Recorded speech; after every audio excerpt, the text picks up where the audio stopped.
Yan ang challenge sa mga DDS, lalo na kay kung kaya niya ang tumakbo pa, si Jason Sa. O, di ba? I-try mo kaya, Jason Sa, kung kaya mo pang tumakbo, malamang may matay ka at matanggal yung postiso mo sa pagtatakbo.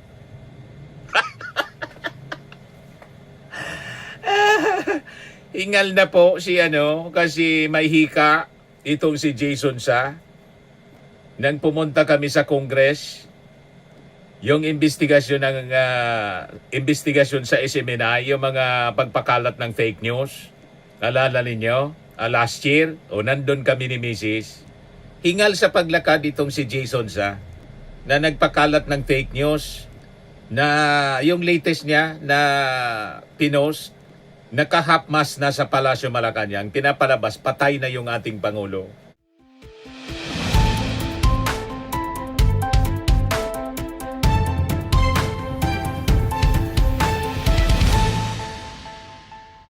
Hello po mga kababayan, si Dante Maravillas. Iyakan ngayon yung mga DDS kasi yung ating Pangulong Bongbong Marcos live na in-interview kanina at nakipagsabayan, nakipaghabulan sa mga reporters, mga kababayan, doon sa compound ng Palasyo Malacanang, at yung ating Pangulo nagpa-press con.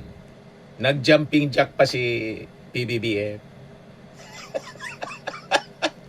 Ayan yung ating Pangulo, mga kababayan, before ng kanyang press conference. Di ba? Nag-BMS kayo, sir?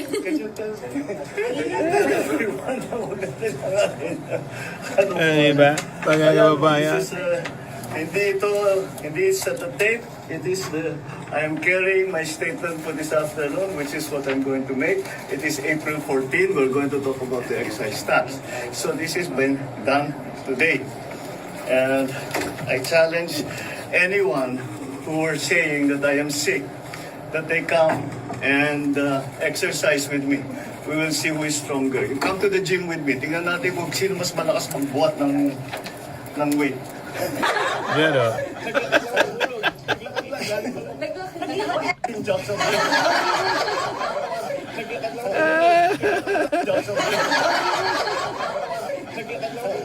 Diba?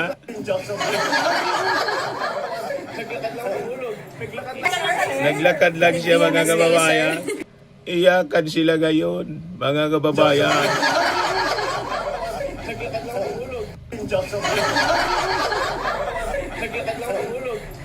Ayan galing dun sa May Kabel. Diyan kami nagmi-meeting paminsan diyan sa Kabel, sa loob ng Kabel, mga kababayan. Ito, panoorin natin, mga kababayan. Habol-habol ng mga reporters, yung ating Pangulo.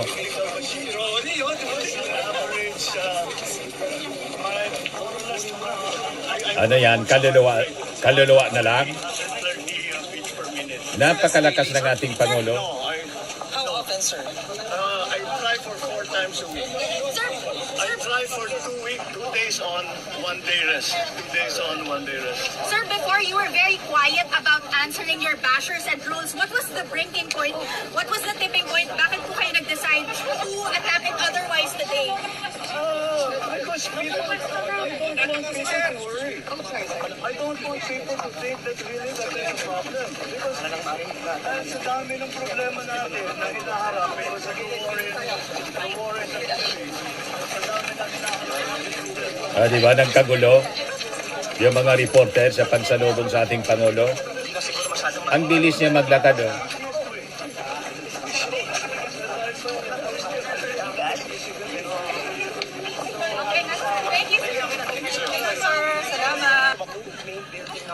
Ito tumatakbo po. Yan, tumakbo yung ating Pangulo dyan. Panoorin ninyo. Yan. Tatakbo yan.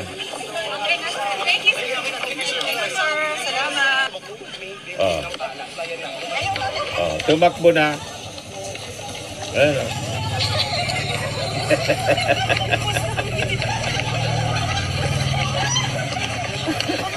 Takbuhan yung mga reporters. Habol-habol yung ating Pangulo. Ayan o, nagja-jogging siya. Di ba? Nakabarong, tumatakbo yung ating Pangulo. Hirap yung mga reporters sumabol o.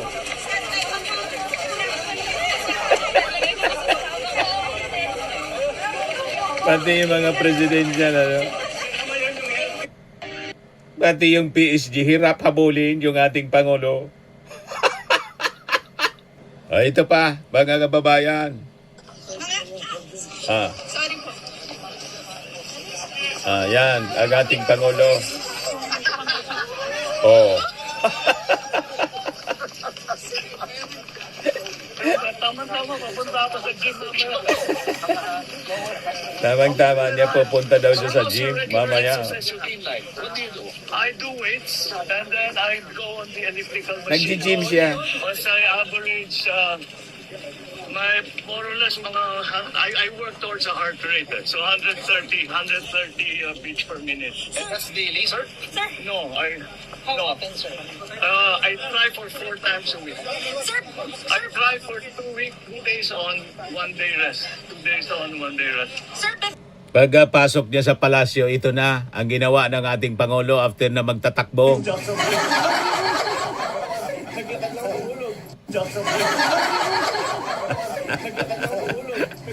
Di ba?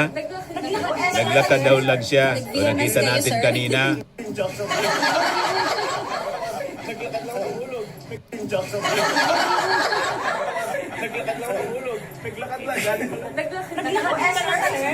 Nag-VMS kayo, sir?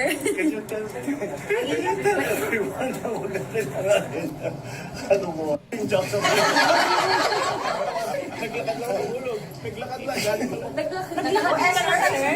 Nag-VMS kayo, sir?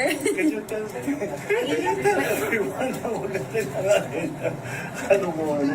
Ayan o, this is hindi sa tape. It is I am carrying my statement for this afternoon, which is what I'm going to make. It is April 14. We're going to talk about the excise tax. So this has been done today. And I challenge anyone who are saying that I am sick, that they come and exercise with me. We will see who is stronger. You come to the gym with me. Tingnan natin kung sino mas malakas magbuhat ng weight. Yan ang challenge sa mga DDS, lalo na kay kung kaya niya ang tumakbo pa, si Jason Sa. Di ba? I-try mo kaya, Jason Sa, kung kaya mo pang tumakbo, malamang may matay ka at matanggal yung postiso mo sa pagtatakbo.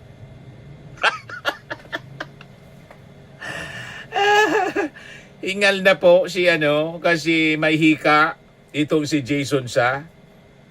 Nang pumunta kami sa Congress, yung investigasyon sa SMNI, yung mga pagpakalat ng fake news, naalala ninyo? Last year, nandun kami ni Mrs. Hingal sa paglakad itong si Jason Sa na nagpakalat ng fake news na yung latest niya na pinost, naka-half mask na sa Palasyo Malacanang, pinapalabas, patay na yung ating Pangulo. Ayan ang ating Pangulo. Malakas pa sa kalabaw, mga kababayan.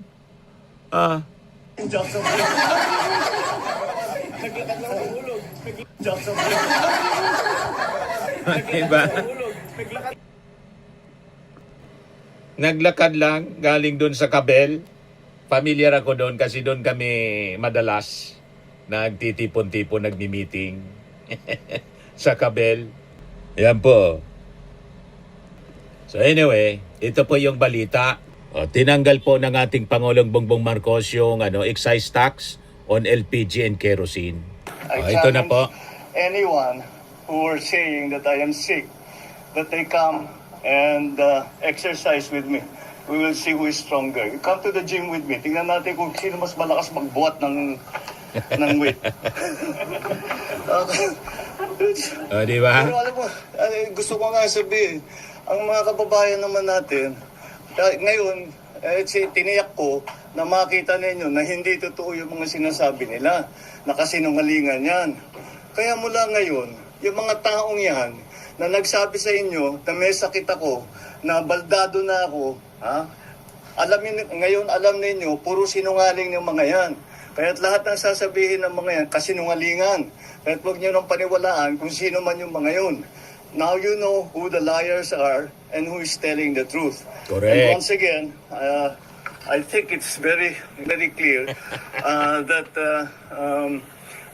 I'm in very, very good health. I just had... Tumaba na nga po. Bumalik na sa dati. My numbers are...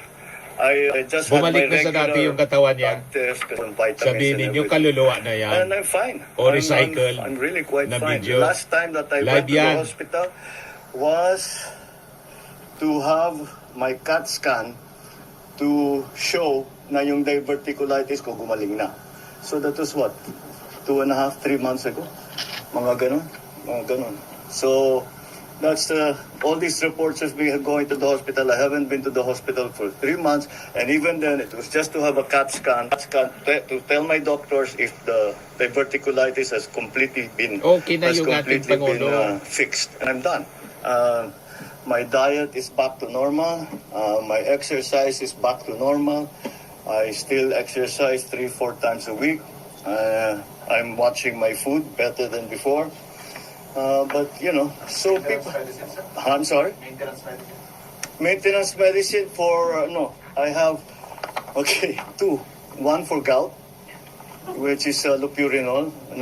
Nasa lahi namin mga Ilocano, magka-gout eh.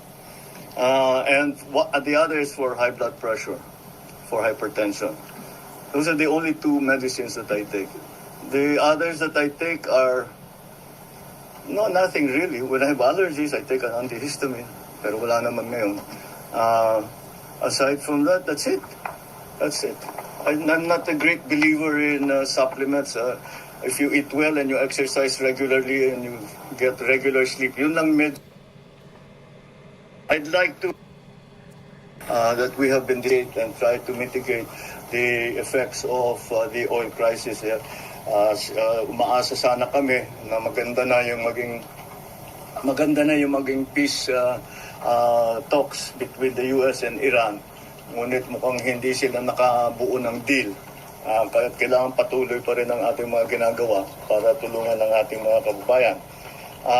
Unang-una, nais kong nabanggitin na wag pong mag-alala ang ating mga kababayan dahil sapat naman ang supply natin sa mga pangunahing pagkain. Mga bigas, mais, gulay, asukal, isda, karne, manok, itlog, at lahat ng ibang produktong pagkain.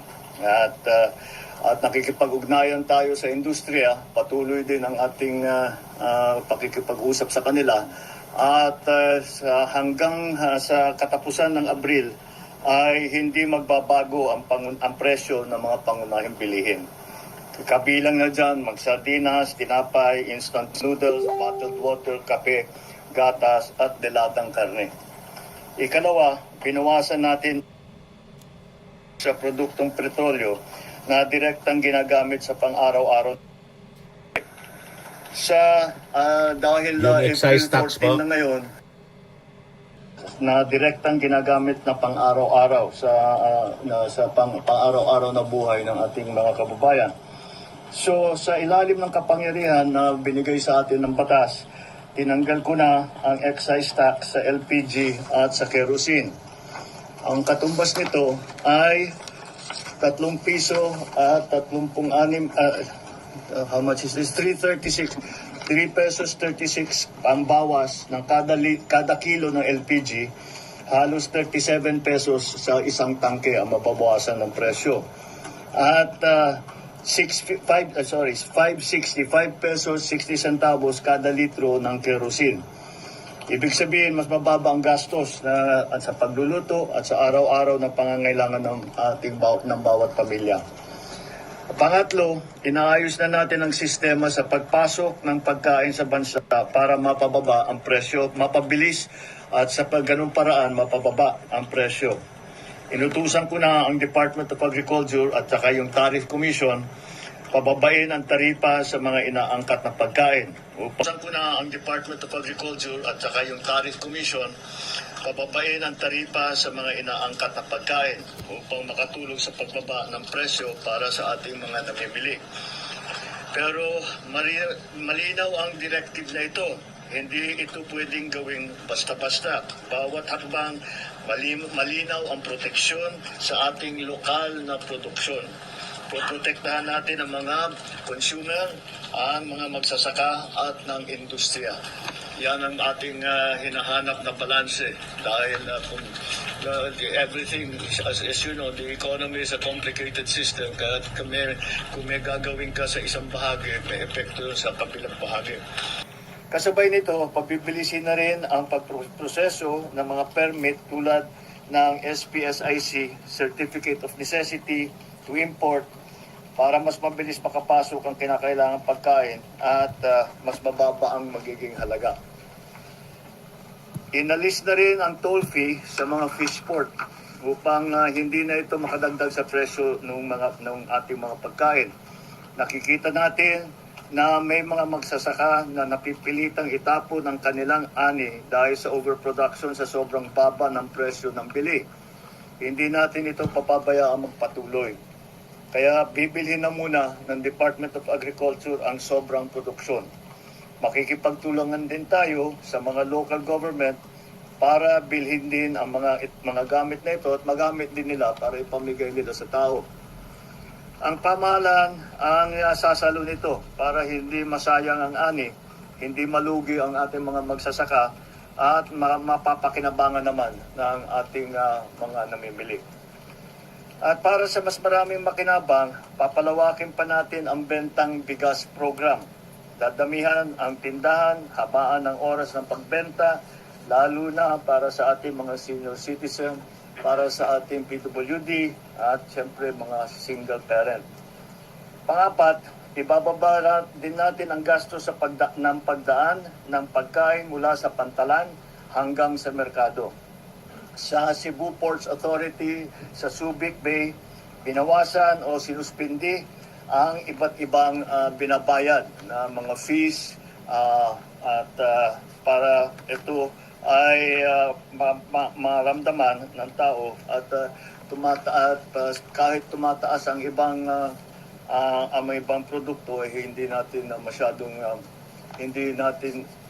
masyadong mabilis ang pagtaas o at least matigil natin ang pagtaas. So mababawasan ang gastos mula sa anchorage, sa berthing fee, cargo handling at storage fees para hindi na ito madagdag sa presyo ng pagkain. Ang Philippine Ports Authority ay ibinaba sa piso ang RoRo terminal fee para sa mga sasakyang nagdadala ng agricultural products. Dahil layunin natin na panatilihing sapat ang supply, pigilan ang pagtaas ng presyo at tiyakin tuloy-tuloy ang hanap buhay ng ating mga kababayan. Hindi tayo titigil hanggang maramdaman ninyo ang tunay na ginhawa sa inyong pang-araw-araw na buhay. Maraming salamat sa inyong pagtitiwala. At bukas, we will have another uplift meeting again to discuss what are the other strategies that we can employ to keep prices down, to make sure, first of all, what we will do tomorrow is to make sure, first of all, that the supply both of oil and of food products and all the other raw materials that we need to continue the running of the economy is going to be normalized.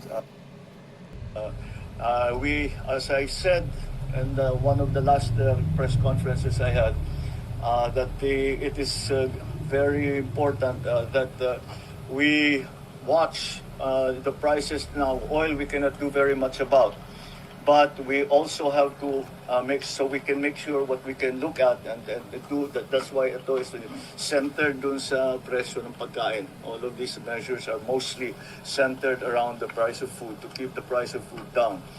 The supply of food as well is also something that we think we can assure the public of, that maganda naman ang takbo so far ng ating sa agrikultura.